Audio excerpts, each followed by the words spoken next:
Welcome class 6 Sakina public school.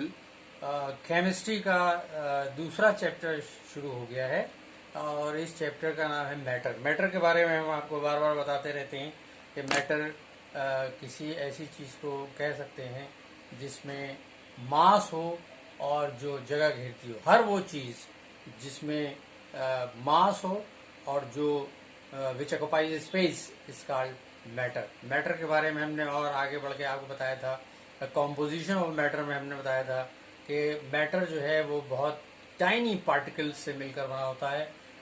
वैसे तो हम कहेंगे कि एटम्स, लेकिन एटम्स एग्जिस्ट नहीं करते सिंगली।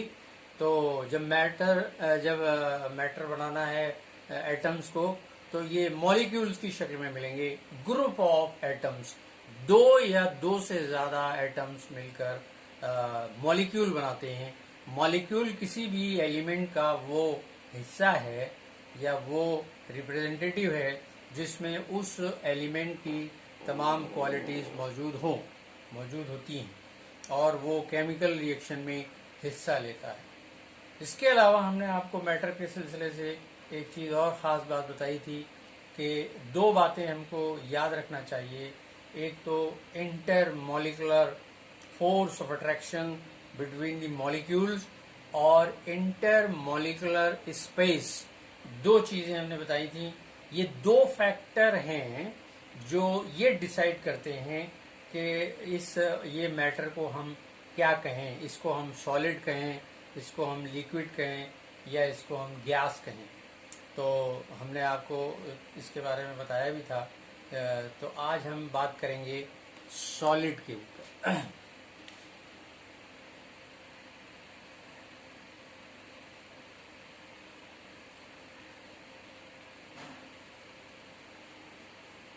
हमने आपको बताया था कि अगर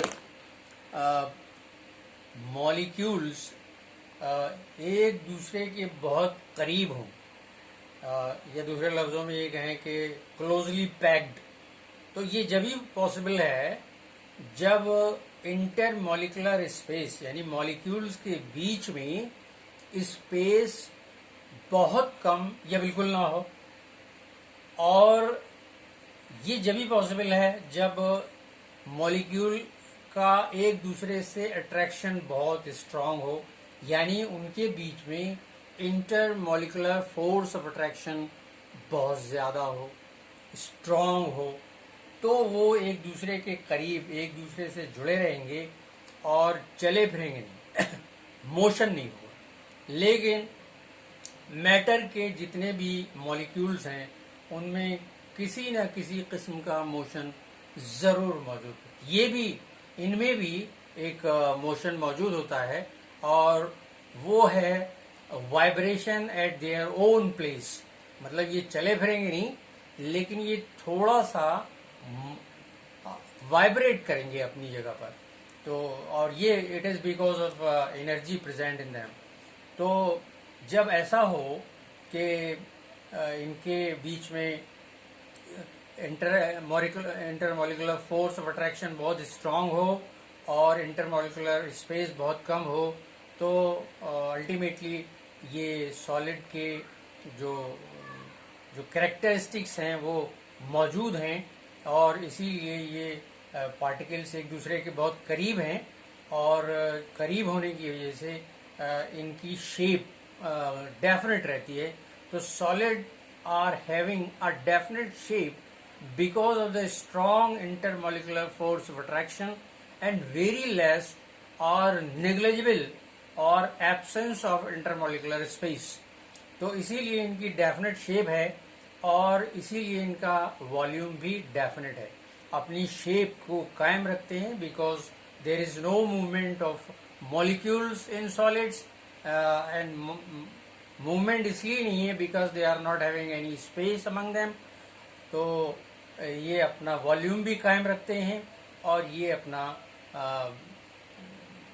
शेप भी कायम रखते हैं। ये शेप और ये वॉल्यूम थोड़ा सा चेंज होगा टेम्परेचर की और प्रेशर की वजह से। अगर हम इस सॉलिड का टेम्परेचर कुछ बढ़ाएंगे तो थोड़ा सा इसमें चेंज आएगा, थोड़ा ये कंप्रेस हो सकते हैं, बहुत थोड़ा नेग्लिजिबल कंप्रेशन इज देयर, थोड़ा सा कंप्रेस होंगे, बहुत ज़्यादा नहीं। तो ये इनकी खासियत है। सॉलिड सॉलिड आपके चारों तरफ आप देख सकते हैं। मेरे हाथ में एक डस्टर है, ये सॉलिड है। It is always having its shape like this is a definite shape of duster and it is having a particular mass. तो इसका वॉल्यूम भी घटे बढ़ेगा नहीं। ये जितनी जगह हवा में घेर रहा है उतनी जगह कहीं पर भी इसको रखेंगे उतनी ही जगह ये घेरेगा। तो ये इसका डेफिनेट वॉल्यूम है और ये इसका डेफिनेट शेप है। आपके आसपास बहुत सारे ऐसे सामान, ऐसी बहुत सारी चीजें मिलेंगी जो आप पहचान सकते हैं कि वो सॉलिड्स हैं। ये मेरे हाथ में एक मार्कर है, ये भी सॉलिड की कैटेगरी में आएगा क्योंकि इसका भी जो शेप है वो डेफिनेट है और इसका जो वॉल्यूम है वो भी डेफिनेट है। तो डेफिनेट वॉल्यूम और डेफिनेट शेप ये इनकी एक कैरेक्टरिस्टिक है। और ये किसकी वजह से है ये आपको पता चल गया। ये है because of the strong intermolecular force of attraction and very less और negligible amount of intermolecular spaces. दूसरे नंबर पर आते हैं लिक्विड्स।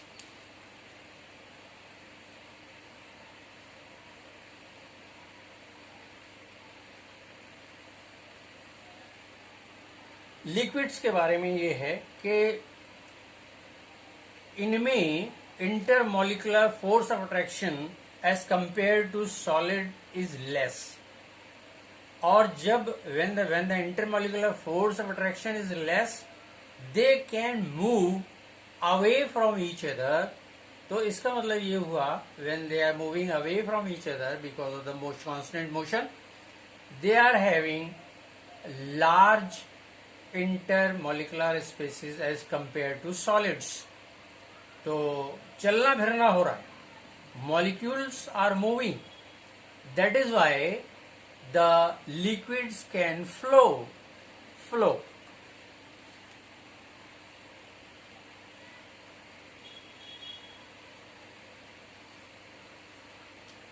जब ये फ्लो कर सकते हैं तो हमने देखा है लिक्विड को, if you put the liquid at a higher level, they can move from that high altitude to low altitude, lower level की तरफ बहना शुरू कर देते हैं लिक्विड्स।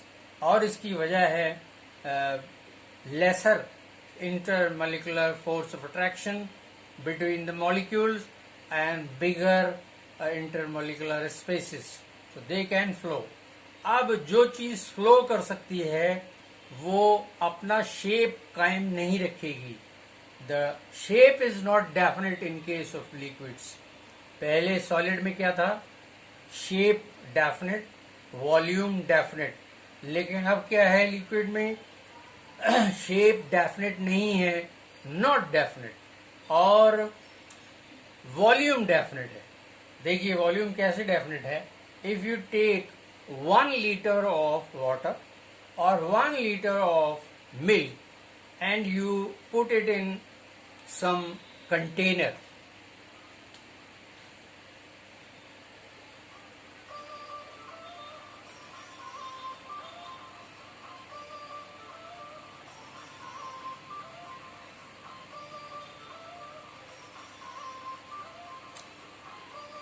एक सिलिंड्रिकल कंटेनर में हमने रखा इसको, तो इसने सिलिंड्रिकल कंटेनर की शेप तो ले ली है, लेकिन इसने अपना शेप कायम नहीं रखा। इसका वॉल्यूम डेफिनेट है 1 लीटर। अब अगर हम इसको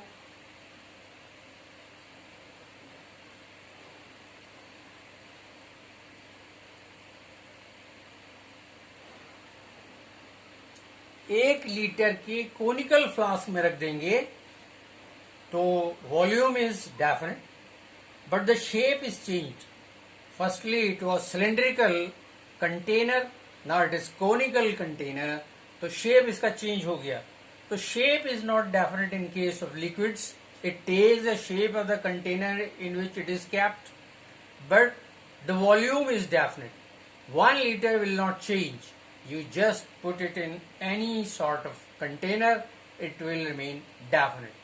So volume definite, but the shape is not definite in case of liquids.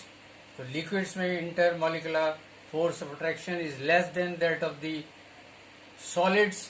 Intermolecular space is more than that of the solid, and the liquids can flow. और मैंने नाम लिया, ऐसे बहुत सारे लिक्विड्स हो सकते हैं इनको फ्लो की वजह से, because they can flow from higher level to lower level. इनको फ्लूइड्स की कैटेगरी में रखा जाता है. FLUID, फ्लूइड, फ्लूइड की कैटेगरी में रखा जाता है. ये फ्लो कर सकती है, बह सकती है. तो इतना रोकते हैं, उसके बाद गैसेस के बारे में बात करेंगे.